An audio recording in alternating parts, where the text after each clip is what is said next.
يا دكتور، انا اسمي محمود. انا مشكلتي يا دكتور ان انا رجعت مراتي بيت ابوها تاني يوم من فرحنا بسبب ان هي راحت الكوافير وعملت تاتو في مكان حساس. انا مراتي ما تتعرش في الدكاكين، وبرغم اني واخدها على حب كبير جدا، واهلها في البيت غلطوها، باباها ومامتها وكل عيلتها غلطتها في الموضوع ده، واهلها حتى انهاروا وقالوا انت فضحتينا، الناس هتقول عليكي ايه وعلينا ايه، انت جبت لنا العار. اكيد محدش هيصدق السبب اللي خلانا نطلقها تاني يوم فرحنا. ناس كتير أوي اتدخلت في الصلح إن احنا نرجع لبعض، بس أنا كنت رافض، وهي كانت مصممة إن هي كان قصدها تعملي مفاجأة مش أكتر. أبوها وقع من طوله لما عرف من كلام الناس، وأنا بصراحة تعبت من ضغط الناس عليا، ناس كتير أوي بتنصحني إن أرجع وكده. أنا عايز أعرف من حضرتك، أنا صح ولا غلط في اللي أنا عملته؟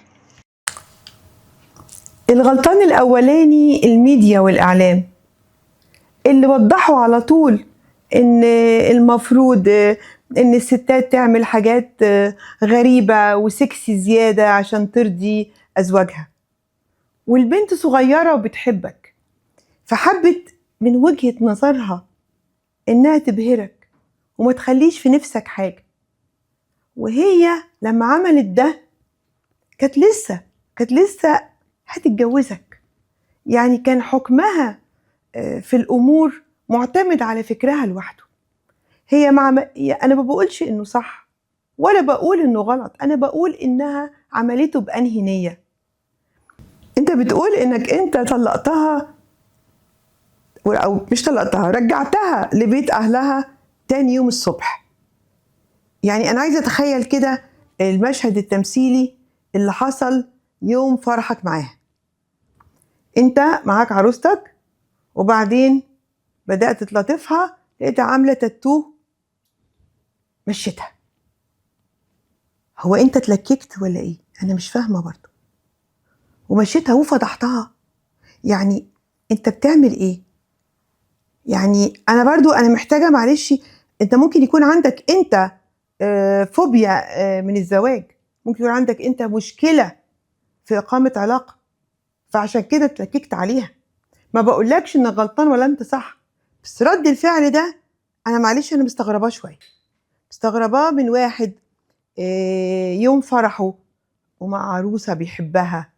والحقيقة يعني أنا مش عارفة أما لو كنت لقيتها يعني أنا مش عارفة يعني يرجع. أنا أعرف اللي بيرجعوا البنت لأهلها تاني يوم دول بعد الشر، يعني بتبقى البنت مش بنت. إنما أنت إيه اللي بتعمله ده؟ لا أنت اللي عندك مشكلة، أنت عندك مشكلة ولازم تشوف المشكلة دي أصلها إيه. إنما اللي أنت عملته ده كله غلط من الأول للآخر. وما بقولكش إن البنت صح، بس بقولك لما تبقى بنت خلاص في عصمتك، كل واحدة بتسمع كلام جوزها. هي سمعت كلام صحابها، انت سمعت كلام البنت الكوافيرة، يعني ما عملتش حاجة تستحق ده كله. أنا عارفة إن رأيي ممكن يصدمك ويصدم ناس كتير، بس أنا متهيألي إنك اتلككت عشان ما تواجهش موقف تاني. كمان في نقطة برضو أنا عايزة أقولها، يعني عشان يبقى كلامي فعلا عادل.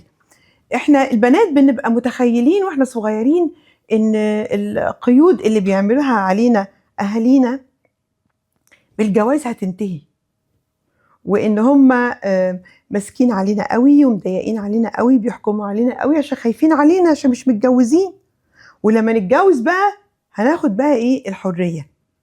الواقع يا بنات مش دي الحقيقة، لأن الزوج كمان انتي بتعتبري بالنسبة له لحمه وعرضه وشرفه وحاجات كتير قوي.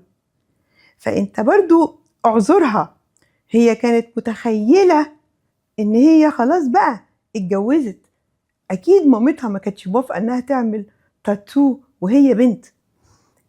كون طبعا ان الفكر السائد ان طالما عملت ده في مكان خارجي عند كوافير او كده انه حاجة غلط، هو غلط، وحاجة ما فيهاش امان، هي ما فيهاش امان. بس الكلام ده لو كنت انت قايله لها وهي عصته. فأنا شايفة برضو انك محتاج تفكر مرتين.